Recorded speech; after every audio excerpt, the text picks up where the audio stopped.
নমস্কার বন্ধুরা, দেবযানী রান্নাঘরে ভিলেজ ফুডে আপনাদের সকলকেই স্বাগত জানাই। আজকে দারুণ একটা মাছের রেসিপি আপনাদের সঙ্গে শেয়ার করব। আমার যা মনে হয় আগে কখনো আপনারা কেউ দেখেননি আর খাননি, হয়তো কয়েকজন দেখেছেন কিন্তু খাননি হয়তো। এই যে মাছটা দেখুন, মাছটাকে দেখলেও ভয় লাগে, এমন একটা মাছ।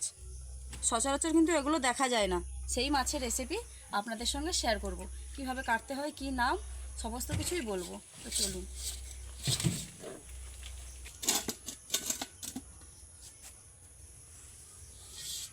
এই যে মাছটা দেখুন, এটা কিন্তু বিরল প্রজাতির মাছ। খুব একটা কিন্তু এই মাছ দেখা যায় না, খুব একটা বলতে একদমই দেখা যায় না, খুবই কম দেখা যায়। এই মাছটা কিন্তু আমরা চিনি ক্রোকোডাইল ফিশ নামে। এর আরও একটা নাম আছে কিন্তু, যে হেলিকপ্টার মাছ। দেখতে দেখুন প্রায় হেলিকপ্টারের মতন, তার জন্য এর নামটা কিন্তু এরকম। আপনাদের কাছে যদি অন্য কোনো নাম জানা থাকে অবশ্যই আমাকে কমেন্ট করে জানাবেন। আর মাছটা দেখতে কিভাবে দেখুন, মাছের এই যে গাগুলো দেখুন, এই যে প্রত্যেকটা ভাঁজে ভাঁজে কিন্তু কাঁটা কাঁটা হয়ে আছে। আর এই যে চামড়াটা একদমই গন্ডারের চামড়া। এই মাছটা কাটা কিন্তু খুবই কষ্টকর, একদম খাসির মতন করেই কিন্তু মাছটাকে কাটতে হয়। এই যে দেখুন, সব এগুলো কাঁটা, এই যে সব ছোট ছোট ছোট ছোট কাঁটা। মানে কেউ যদি হাত দিয়ে এরকমভাবে ধরে নিয়ে যায় তাহলে তার হাত কিন্তু কেটে রক্ত বেরিয়ে যাবে।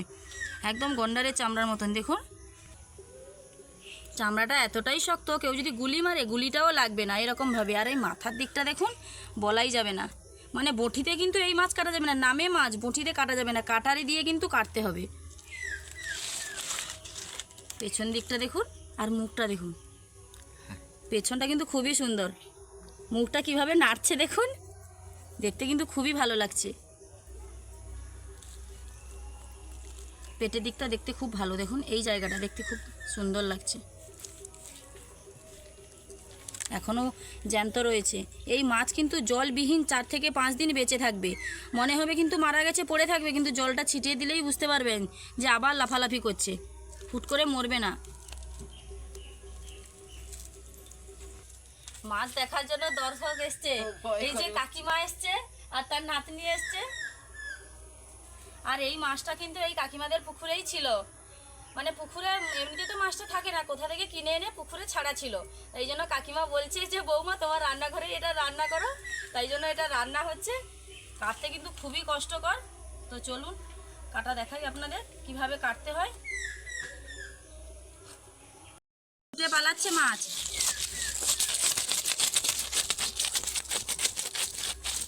কিভাবে ছুটছে দেখুন। একটা পাখনা কাটা হয়ে গেছে তবুও ছুটে ছুটে পালাচ্ছে। পুরো এইরকম রেখে দিলে মনে হবে যেন একটা হেলিকপ্টার ল্যান্ড করেছে, তাই জন্য কিন্তু এর নাম হেলিকপ্টার মাছ।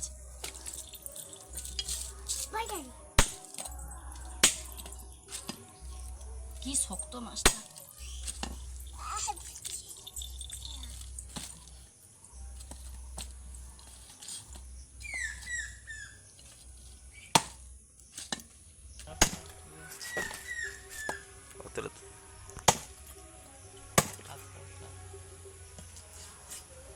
কি পারবো, কিরকম রক্ত দেখুন। এই মাছগুলোর কিন্তু প্রচুর প্রচুর রক্ত হয়।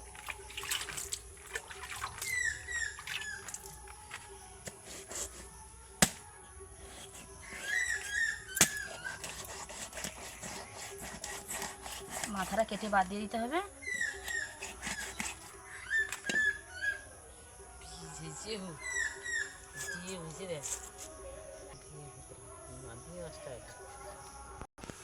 মাছের কত বীজ দেখুন, এই যে দেখুন থলিটা ভেতরে আছে, আস্তে হাত দিয়ে টেনে বের করতে হবে।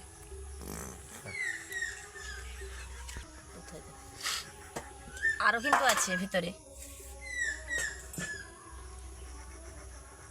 এই যে দেখুন।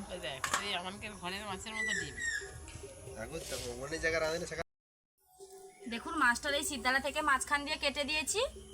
এইবার এটাকে যে বের করেছি এইটাকে ছুরি দিয়ে দিয়ে মাংসটা তুলে নেব এরকমভাবে।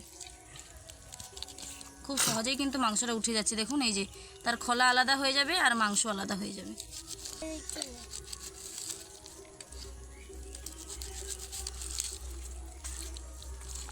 আর মাংসটা কিভাবে লাল লাল দেখুন, একদম খাসি মাংসের মতন। আগেই বলেছি খাসি মাংসের মতন কাটতে হয়, আর মাংসগুলো দেখতেও সেরকম আর খেতেও সেরকম। এই মাছটা কাটার এতটাই ঝামেলা, তার জন্য হঠাৎ কেউ খেতে চায় না। আর যদি আপনারা কারো কাছ থেকে কিনে আনেন, যদি সে কেটে দেবে বলে, তাহলে কিন্তু খুবই ভালো হয়। না হলে বাড়িতে কেটে খাওয়া যা ঝামেলা, প্রচুর প্রচুর ঝামেলা।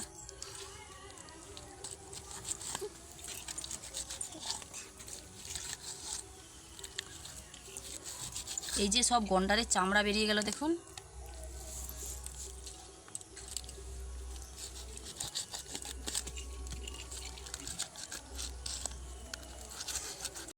মাংসটা দেখুন, মাংসটা কিন্তু একদমই খাসির মাংস, দেখলেই কিন্তু মনে হচ্ছে যে খাসির মাংস। তো এটাকে একদম খাসির মতন করেই কিন্তু রান্না করতে হবে। পিসগুলো দেখুন, একদম খাসির মতন করেই রান্না করতে হবে। আর আমাদের একটা ভুল হয়ে গেছে, আগে একটু গরম জলে দিয়ে ট্রাই করা উচিত ছিল। গরম জলে মানে মাছটা প্রায় কাটা হয়ে গেছে, লেজের দিকটা বাকি ছিল, সেটা যখন গরম জল করে গরম জলে ফেলে দিই, খুব সহজেই তার ছালটা উঠে যাচ্ছে আর মাংসটা কিন্তু খুব ভালোভাবে বেরিয়ে যাচ্ছে। এই যে দেখুন, গরম জলে দেওয়ার পর মাংসটা খুব সুন্দর পিস পিস হয়ে বেরিয়েছে। আর কাঁচা অবস্থায় আমি যখন কাটছিলাম একটু এদিক ওদিক হয়ে গেছে। তো অবশ্যই আপনারা যদি এই মাছ খান, কিনে আনেন, তাহলে গরম জল করে ফুটিয়ে দেবেন, মাথাটা কেটে বাদ দিয়ে তারপর পুরোটাই গরম জলে দিয়ে দেবেন, মাথা আর লেজটা বাদ দিয়ে, তাহলে খুব সহজে ছালগুলো উঠে যাবে। আর এগুলো কিন্তু বেসন দিয়ে বড়া করে খেতে হবে, এমনিতে কড়াইতে ছেড়ে দিলে কিন্তু প্রচুর ফাটবে। এমনি মাছের তুলনায়, এমনি পুকুরের যেসব মাছগুলো হয় সেগুলোর তুলনায় এই মাছের ডিমগুলো কত বড় বড় দেখুন, একদমই আলাদা কিন্তু ডিমগুলো দেখতে। তো চলুন রান্নার জায়গায় এবার যাওয়া যাক। ডিমগুলো শুধু দেখুন। মাছ কেটে গায়েটায় তো প্রচুর পরিমাণে রক্ত পড়ছিল, তাই চটজলদি স্নান সেরে আবারও বসে পড়েছি রান্না করতে। আর এখানে লবণ, হলুদ, লঙ্কার গুঁড়ো আর সরিষার তেল দিয়ে মাছটাকে খুব ভালোভাবে ম্যারিনেট করে কিছু সময়ের জন্য রেখে দিয়েছিলাম। এদিকে রয়েছে আদা রসুনের বাটা, বেশ খানিকটা আদা রসুনের বাটা নিয়েছি, যেহেতু খাসি মাংস তাই রান্না তো একটু করতে হবে জমিয়ে। তাই এদিকে টমেটো কুচি রয়েছে, পেঁয়াজ কুচি রয়েছে, আর এখানে আলু রয়েছে। যেহেতু মাছের পরিমাণটা একটু কম, আর একটু আলু না হলে না খেতে ভালো লাগে না, তার জন্য আলুটা এরকম ছোট ছোট সাইজ করেছি। মাছের পিসগুলো কিন্তু এরকম ছোট ছোট। আলুটাকে আমি ভালোভাবে লবণ আর হলুদ দিয়ে ভেজে নিয়েছি। আর এদিকে সেই মাছের যে বেশ খানিকটা বীজ বেরিয়েছিল আপনাদের দেখিয়েছিলাম না, সেই বীজ ভাজা হয়েছে দেখুন। পেঁয়াজ কুচি, লঙ্কার গুঁড়ো, হলুদ গুঁড়ো, লবণ সমস্ত কিছু দিয়ে বীজটা খুব ভালোভাবে ভাজা হয়েছে। আর ওটাও খাচ্ছে। বাবু ভালো হয়েছে বীজ ভাজা? বীজটা কে ভেজেছে? থামা। আচ্ছা ঠিক আছে। তো চলুন এবার উনুনটা ধরিয়ে ফেলি।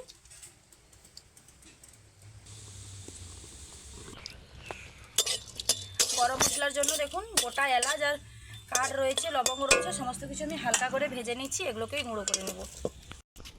আমি এটা হামাদিস্তায় কিন্তু গুঁড়ো করব। গোটা গরম মশলার স্বাদটাই কিন্তু আলাদা। আমি কিন্তু এটা সরিষার তেলে রান্না করব, আপনার যে কোনো তেলে রান্না করতে পারেন। কী দেবে তুমি? তেল দেবে? এসো এদিকে এসো। বাড়িতে আমি যখনই রান্না করি ওর সবসময় বায়না যে তেল দেবে, লবণ দেবে, হলুদ দেবে, এইরকমই বায়না।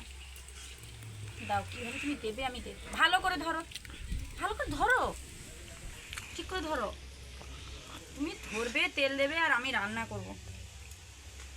হয়ে গেছে হয়ে গেছে। খুব বেশি তেল এখন গরম পড়েছে, খুব বেশি তেল কিন্তু খাওয়া যাবে না। দিয়ে দেবো দুটো তেজপাতা, দিয়ে দেবো গোটা জিরে,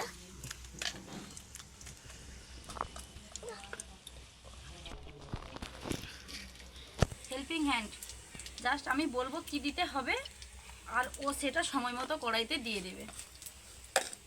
এবার হালকা একটু নেড়ে নেব। আপনাদের মনে হচ্ছে হয়তো যে মাছ রান্না করছে, কিন্তু মাছ না ভেজেই রান্না করছে। এই মাছটা কিন্তু খাসি মাংসের মতন, যেহেতু আপনাদের বলেছি আর এমনিতেও মাছটা দেখেছেন, তার জন্য ওটা না ভেজেই আমি যে সরিষার তেল, লবণ, হলুদ, লঙ্কা সমস্ত কিছু দিয়ে মাখিয়ে রেখেছি, একদমই ওটা রান্না করব। টমেটো কিন্তু মানে লাস্টে দাও না, একটু করে। হালকা ভাজা ভাজা হয়ে গেছে, এখন আদা রসুনের বাটা দিয়ে দেবো।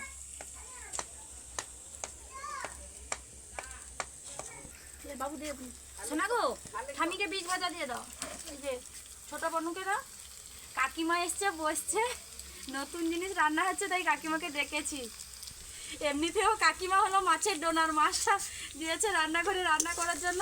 তো এমনিতে কাকিমাও কোনোদিনও ওই মাছটা খায়নি, কীরকম স্বাদ জানিনি, আমরাও খাই না কখনো, তাই এটা রান্না হচ্ছে। আর ধোঁয়া হচ্ছে, প্রচুর বাতাস হচ্ছে। আর বাবু এদিকে মাছের ডিমের ভাজা এনেছে, দিচ্ছে সবাইকে। কেমন লাগছে মাছের ভাজা? খুব ভালো। ভালো।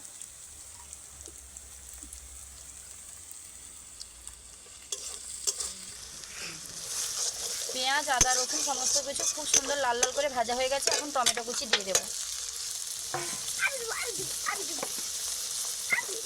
এখন পরিমাণ মতো লবণ দিয়ে দেবো। লবণটা দিলে টমেটো খুব সহজে গলেও যাবে।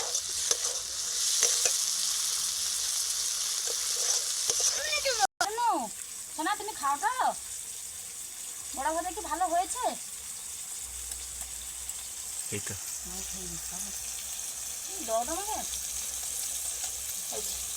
ঠামি খাবি দাও, ঠামিকে ঠামি তোমার ঠামি।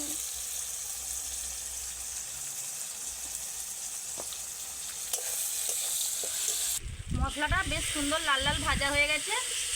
এখন গুঁড়ো মশলাগুলো দেবো, আর লঙ্কার গুঁড়ো হাতে নিয়েছে দেবে। দাও, হাতে যদি কোথাও লাগে আমি কিন্তু দায়ী নেই। যা ছিল সবগুলোই দিয়ে দিয়েছে, জানি না কতটা ঝাল হবে, দেখা যাক কি হয়। এখন পরিমাণ মতো হলুদের গুঁড়ো দিয়ে দেবো, আর হলুদ গুঁড়ো দিতে হবে না। অল্প একটু জল দিয়ে দেবো। জল দিয়ে মশলাটা কষানো কিন্তু খুব ভালো হয়। এই জল দিয়ে মশলাটা আমি কষে নেব।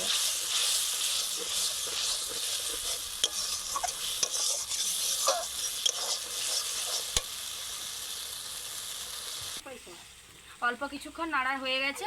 এখন আমি জিরার গুঁড়ো দিয়ে দেবো। এবার থেকে তুমি রান্না করবে, ভিডিও করবে, সমস্ত কিছু। আমি আর রান্না করতে পারবো না। আজকের মাছটা ওই রান্না করবে।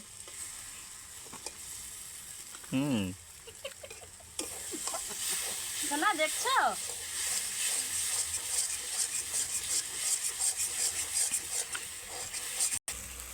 এইবার ম্যারিনেট করে রাখা মাছ দিয়ে দিচ্ছি। আচ্ছা ঠিক আছে, দেবে, নাড়াও।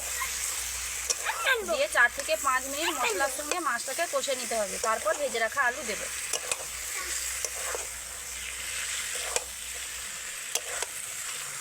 আপনারা চাইলে মাছটা ভেজেও রান্না করতে পারেন। আমি কিন্তু একটু অন্যরকমভাবেই রান্নাটা করলাম। আর এরকমভাবে রান্নাটা করলে স্বাদটা কিন্তু আলাদা হয়, আর খুব ভালোও হয়।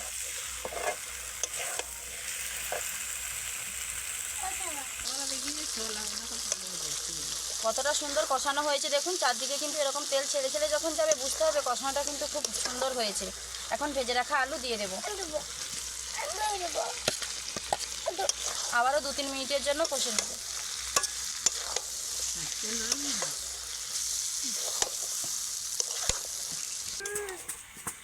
আলু, মাছ সমস্ত কিছু খুব সুন্দরভাবে কষে নিয়েছি। এখন অল্প একটু জল দিয়ে দেবো। খুব বেশি কিন্তু ঝোল ঝোল খেতে ভালো লাগবে না, তাই জলটা অল্প করেই দেবো।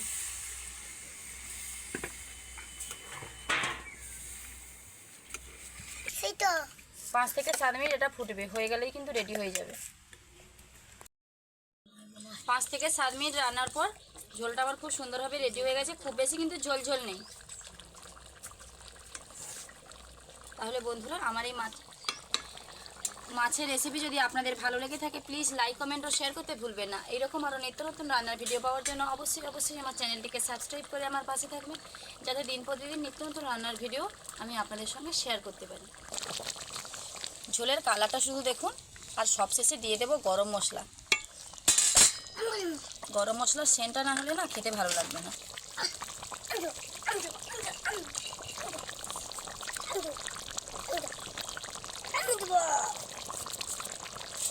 এবার দারুণ সেন্ট হচ্ছে। দেখা হচ্ছে আবারও নতুন কোনো রান্নার ভিডিও নিয়ে। ততক্ষণ সুস্থ থাকুন, ভালো।